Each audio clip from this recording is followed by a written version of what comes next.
My name is Gage Baker from Paradise Honors, and welcome to Friday Night Fever. Every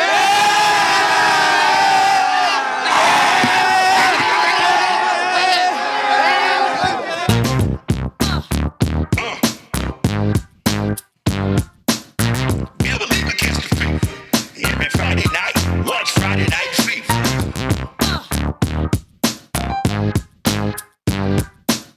We got the fever upside the head. We got the fever upside the head. You know, one day I might do the playoff bleach too as well. Good evening, everyone. Welcome to Friday Night Fever, Arizona's #1 longest running high school football show. Cameron Cox, Lena Washington on your TV. It's playoff time. It's championship time. Time to hand out some hardware. We have state championship games coming up tomorrow, but first we have a look at the semifinal games from tonight, and boy, were they good. Yeah, enough yappity. Yeah, buckle up, folks. Brophy hasn't played in the title game since 08. Red Mountain trying to knock off the Broncos in the playoffs for a third straight year.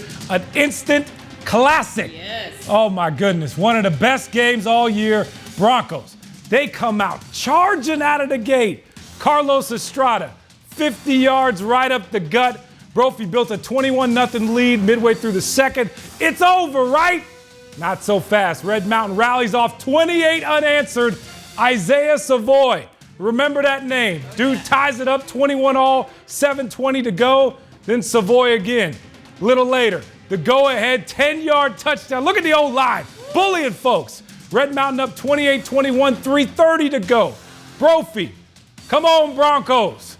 They would answer with about a minute left to go. Charlie McGinnis. Find somebody. Direct traffic. You go that way. Right end zone. Touchdown. Devin Fitzgerald. You know the name. Just like that. 28-all. We're tied going to overtime. In OT. Broncos. The ball first. They score first. McGinnis. Own number. In. Get out of the way, man. Brophy leads this one 35-28. Red Mountain's theme in the second half to the woodshed. They just keep pounding the rock. Savoy again. In from 1 yard out. Mountain Lions down one. Lena, you know what's coming, right? Oh, boy. Lee, stay on the field, offense. They're going for 2 in the win. You know who's getting the ball. Savoy. Ooh, in. Touchdown. Look at that. 2-point conversion is good. Ball game. Red Mountain, the 12th seed, pulls off the upset of the year in high school football. Knocking off #1 Brophy at overtime, 36-35, the final. An emotional and wild scene post-game. Type of team we are. It's very fitting for us to be down when it counts and then come back for the victory. Well, you know, last year we were down 17-0, so we were used to it. We came back, you know, we were just telling our team to stay focused. The only team that could kill us is ourselves, so that's what Coach Andrews was saying. That was the motto. I got a little nervous, but, you know, I trusted Zay, so, you know, we did it. Zay got in. That's all we got to do. We got to get the ship now.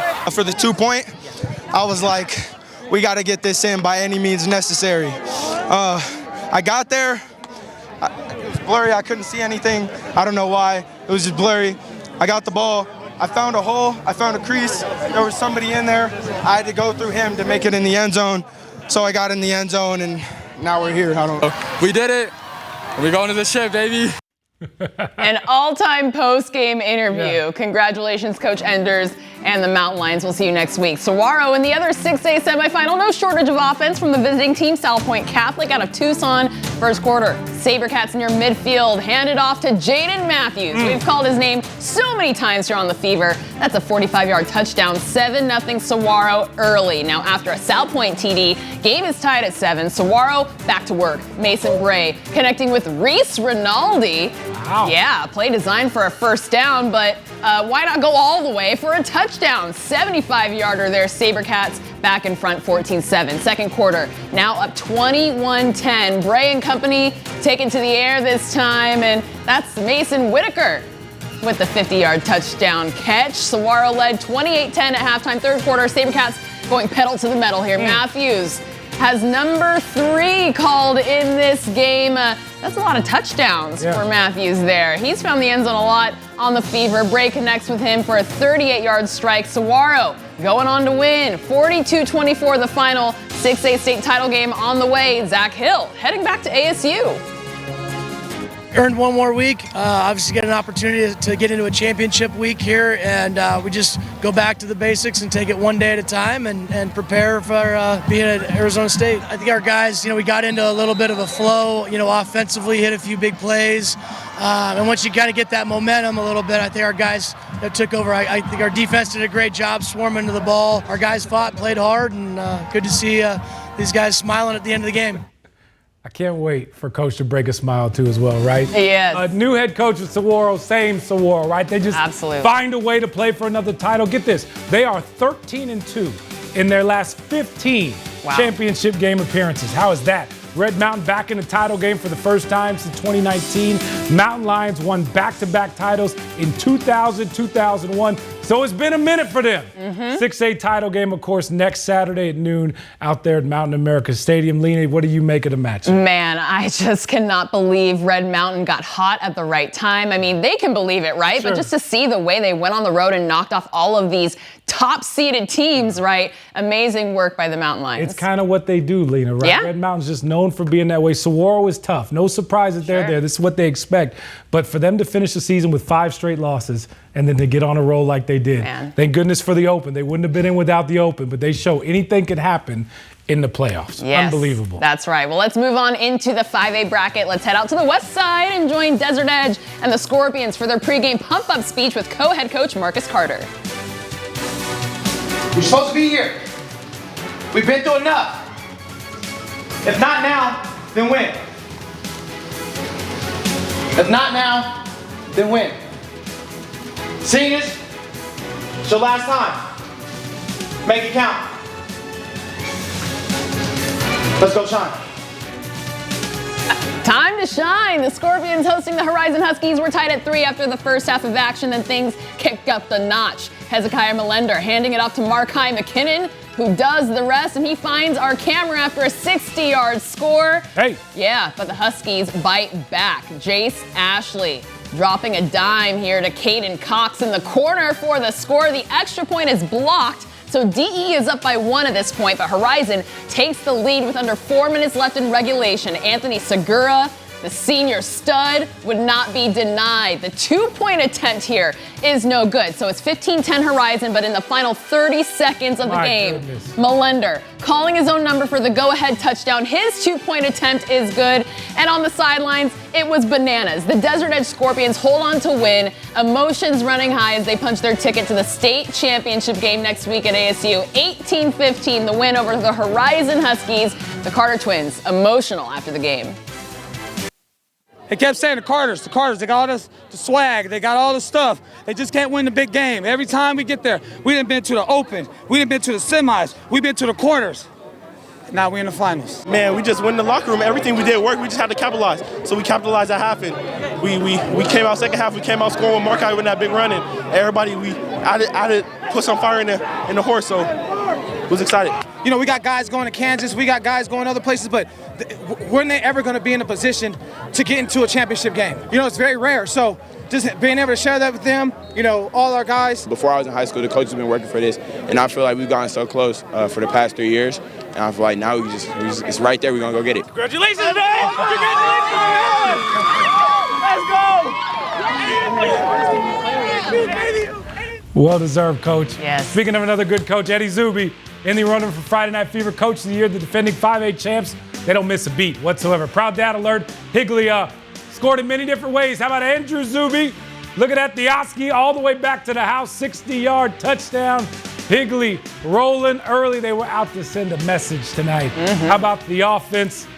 Gunnar Fagrell unloads downfield. Jaden Taylor, 40-yard bomb. Lena, we need a cool handshake like this. Let's figure something out. Like something like this. Just something, right? Dance choreography. Yeah. Then the finisher, Jackson Hall. This guy was unbelievable tonight. This will go down like a 50, 60-yard touchdown, but he runs a lot further than that, all the way around the defense. Lena, he touched the ball 10 times tonight. What a career for this young man. 6 touchdowns. Yes. Unbelievable. No misprint. Number 1, Higley beats Apollo 78-14, advancing to the state title game again. Yeah, well, we get to go to the state championship, right? We get to defend our title, and that's what we came out here to do. We had the toughest schedule in 5A. came out as the #1 seed. Now we get an opportunity to go try to finish the job. You know, we were excited, right? We have the best running back in the state, we feel, and we wanted to prove that tonight. It's kind of like a bittersweet. Like, this is my last time playing at Higley, and it's crazy. Flew by, definitely. What are you going to do to celebrate? I'll probably just go out with the fam, get some food. Where? I don't know. Probably like Whataburger or something. Yes! No Fortnite? All right, so we're left with the two teams standing. Higley's dominant, puts them in the championship game, of course, for a second year in a row. Third title game appearance in school history. Desert Edge making their fourth title game appearance. Remember, they won a Division III title back in 2015. Game is next Friday at Mountain America Stadium at 8 p.m. Lena, just two cool, great programs led by great coaches. Absolutely, and congratulations to both of those programs for making it here. But Cam, Desert Edge lost to the eventual state champions in the last 3 seasons, so I know getting to this moment means a lot to the brothers, the Carters, finally breaking through, and they're looking to make even more history because as far as anyone knows, only one black head coach has won an AIA state title at any level, so that's something very meaningful to the Carters and their legacy of coaching here in the Valley. They want to leave a legacy for the next crop of head coaches and make some history. They are doing that. We saw them do it at South Mountain, and yes. so cool to see them do it out there at Desert Edge. And Coach Zuby, gangsters don't dance, they boogie. You keep boogieing, Coach. Yes, sir. Congratulations. Can't wait till next Friday.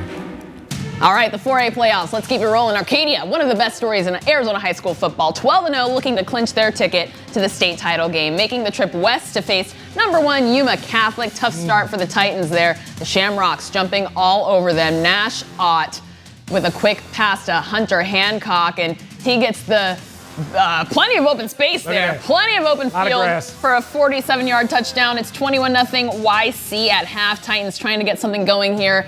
Down 28-0 in the third. The pass is intercepted. Rocky Stallworth. I remember his brother. He's a great player at Yuma Catholic. Yeah, well, apparently Rocky's not too bad himself. Juking, spinning, heading off into the end zone, into the unknown.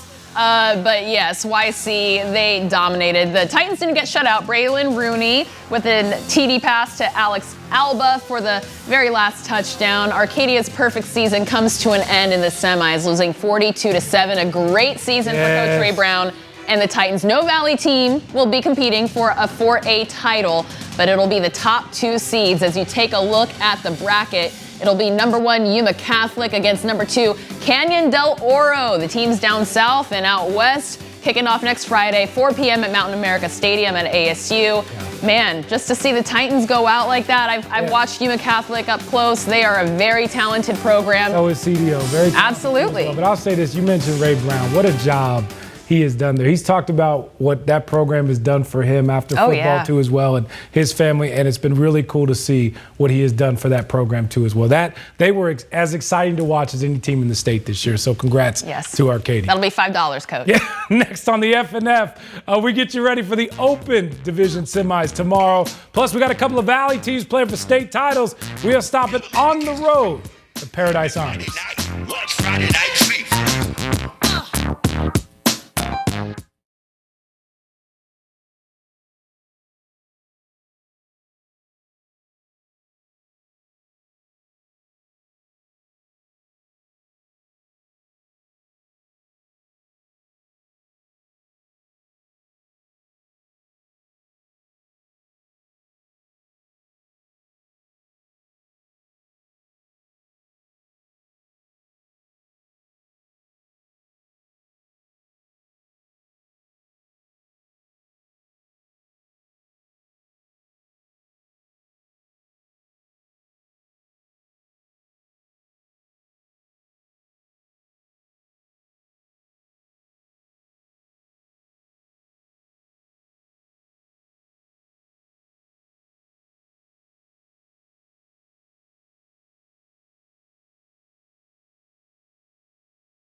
And welcome back to Friday Night Fever, everyone. Arizona's #1 and longest running high school football show. Cameron Cox, Lena Washington on your TV. Time to get ready for Saturday Night Fever, a busy tomorrow night for AZ high school football teams, really the whole day. A couple title games and open division semis kicking off. Top-seeded Liberty will face off against number 5 Highland in the open bracket. The Lions are trying to finally get over the hump and the curse in the open division. 3 straight years they've lost in the semifinals, Cam. Liberty is coming off a big win over Hamilton. Highland is coming off back-to-back 6A state title wins, and many feel like they should have been in the open for the past few years. Well, now the Hawks have a chance to do that, and they're coming off beating Chandler for the first time. Now, the bottom half of the bracket is number 2 Basha, the reigning kings of Arizona, facing off against number 3 Centennial. The Coyotes have been quite the team this year. These teams have never met, though. The Coyotes are the OGs of the West Side. The Bears are the top dogs on the East Valley. Basha is led by quarterback Devon Williams Jr., 32 touchdowns and just 3 interceptions on the year. Centennial's defense will have its work cut out for them, but they got 2 top players with Noah Carter and Kenny Worthy on their defense, and Centen is in the semis for the first time since they won the title back in 2018. They're trying to get back to the finals. Kicking off against Basha at 6 p.m. tomorrow at Dobson High School. The Lions and Hawks meet for the first time since 2018. Liberty hoping to advance to its first state title game since winning 6A in 2019. Kickoff is set for 6 p.m. at Mountain Ridge High School. And Cam, we remember that game last year against Liberty and Saguaro at Mountain Ridge. It was a classic, and I can expect both of these semis to be nail-biters, really, tomorrow. Cannot wait for that. All right, who's ready for some offense? The 3A title game features one of the best in the entire nation, Lena. Paradise Honors, led by Gage Baker, who's already rewrote kind of the passing record books in Arizona. They will battle Sabino for a state title. Never met before, but the Panthers are quickly making their own mark on the west side. Let's go on the road with Paradise Honors. We caught up with them just some final moments after their final practice of the season. All right, Coach Goodlow, when you got here 4 years ago, winning wasn't kind of a thing, and the numbers weren't what they are now. How special is it now to get this program one win away from a state title? Oh, it's very special. It goes to these guys' hard work of buying in. Coach, what's it going to take to get a state title tomorrow? Being great on all 3 phases. Defense continuing to get turnovers and getting the ball back to the offense is what it'll take. It helps when you got great players like Gage Baker, 84 touchdowns, which is something I can't even comprehend in my brain. 8 away from the national record, 7 away from tying it. But Gage, I know it doesn't happen without your teammates behind you. How thankful are you for the guys behind you, and what makes this offense so special? Oh, I mean, it's so special. I mean, again, I'm the one getting all the recognition, but it's really the O-line, the receivers, the running backs, everyone making plays, the defense stepping up. It's just a blessing to be a part of this team and this program. Cool to get that national record, but I would assume a state title sounds a little bit better. Oh, for sure. It's something bigger than just yourself. I mean, the individual records will come, they'll happen, but being able to be a part of a program that changed from not a very good culture to a state winning title is just amazing. Brody, I know Sabino, you guys scrimmaged them at the beginning of the year. What's it like to end the year with them? I feel like we're not the same team they played at the beginning of the year. I think we're a lot better offensively and defensively, and we fixed some things. I don't think they're ready for how have changed everything. You got a lot of special players here on this team, but one of them, Miss Haley right here. Haley, I hear you're an all-region soccer player. You're really good at soccer. You were kicking a football in PE class, and this team was like, we got to have her on the team. So when they approached you to kick the ball, what did you say, and what's it been like to kick for this team? At first I was a bit nervous, but I mean, it's a great opportunity, and I was excited, and I took the chance. How cool is it going to be to kick in a state game? Amazing. Yeah. I can't even say it, right? No. Now, we did notice something today at practice. I want to turn some guys around here. Show us your back flaps here. They say, Miss O'Brien, we love you. We love Miss O'Brien. She's assistant principal here, battling cancer. What does that mean? Well, she's always been like a fan and supporter for us. Like, even when she was in the hospital, she would like watch us online. Just like she means so much to us as a team and as a school, so we want to support her and give it back. Love you, Miss O'Brien! Hey, state chance on me, state chance on 3. 1, 2, 3, state chance! How cool is that? All right, so it's number 3 Paradise Honors repping the Valley. It's number 4 Sabino out of Tucson. Tomorrow night, Mountain Point High School kickoff. is at 6 p.m. It's been nearly 3 decades since Scottsdale Christian reached this point of the season. They'll make a championship appearance, number 6 all time, but the first since 1996. These kids weren't even born then. They've won 11 games in a row a week ago, taking down Arizona Lutheran, a team who hadn't lost in 12 games going into that 2A semifinal. They'll be taking on a red-hot Pima team. Since getting into region play, the Rough Riders are averaging 56 points per game. Yeah, lighting up the scoreboard. They've yet to lose a game this season. The defending 2A champs will be making their 20th state title game appearance. Yes, that game will also be at Mountain Point High School at 2 o'clock. Next on the FNF, Hot Shots, Plays of the Week, coming your way.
Welcome back to Friday Night Fever. Time for Plays of the Week. We call them our Hot Shots. Play number 1 belongs to Higley.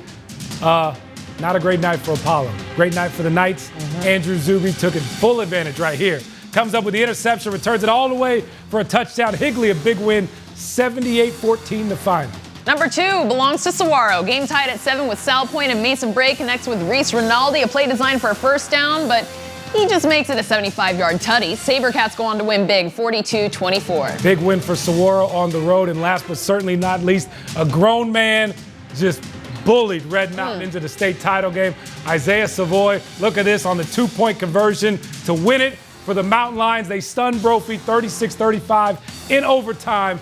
Mountain Lions going to play for a state title. Go vote right now for your favorite play on 12news.com/fever, the 12 News app. Voting goes until Friday morning at 10 a.m. Of course, the winner's revealed every Friday night right here on the Fever. And here's a look at our hot shot from last week. The winner took 88% of the vote. That's Mason Aaron with a juggling catch for a touchdown for Basha. We'll see the Bears competing tomorrow in the semis. We'll be right back.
Welcome back. It's that time of the year. Don't forget, our show moves from Friday night to Saturday night next week. It's our annual championship show live from Mountain America Stadium out there at ASU. Then coming up Friday, December 8th, it's our annual Fever Award show. We'll hand out our offensive and defensive Player of the Year awards, our Coach of the Year, and of course, name our all-Fever teams. It is that time of the year, folks. An unbelievable night. We'll have more coverage tomorrow on 12 News, and we'll see you next week. Good night. God bless.